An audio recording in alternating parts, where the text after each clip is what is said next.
Webale kwekumira ku Star TV emunyenye eggwanga kadde kalipota embeera y'obudde okuva mu kitongole ky'eggwanga ekivunaanyizibwa ku embeera y'obudde omwanjuzi Agnes Nalukwago. Enkuba yatonye mu bitundu by'eggwanga ebitali bimu era ng'okusinziira kwa lipoota gye twafunye Tororo yasinze okufuna enkuba ennyingi nga yawezezza millimeters 5.4 n'obutundutundu 5 so ng'ate Kampala yawezezza millimeters 5 n'obutundutundu 8 olwo Ntebe neweza millimeters 2.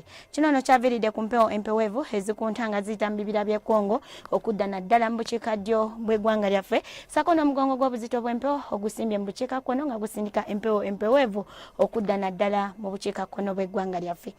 Wabula enkya ku makya tusuubira akasana okwaka nga kakubakuba mu bitundu by'eggwanga ebisinga obungi ng'oggyeko ebitundu ebyo ebyebulunguludde ennyanja Nalubaale tubisuubira kuba n'enkuba entonotono.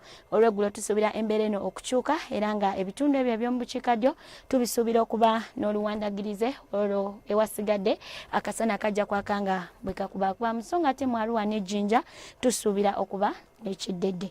Ebbugumu eri waggulu tusuubira okutuukira ddala ku degrees 29 eyo mu bukiikakkono so ng'ate Kampala ebbugumu tusuubira okutuukira ddala ku degrees 27. Ebibuga ebirala mu nsi ekibuga nga Chicago tukisuubira okuba n'obunyogovu nga n'ebbugumu lijja tuukira ddala ku degrees 2 so ng'ate mu Nairobi, Lagos ne London tusuubira akasana okwaka nga bwe kakubakubamu nga ne mu Cape Town ebbugumu lijja tuukira ddala ku degrees 21. Gwenna ali eyo tukubiriza olw'obutasimba kubanga enkuba ntonotono si yeeno bulijjo gye tusuubira eyo season. N'enkya tulindire wano obudde bwe bumu weeraba.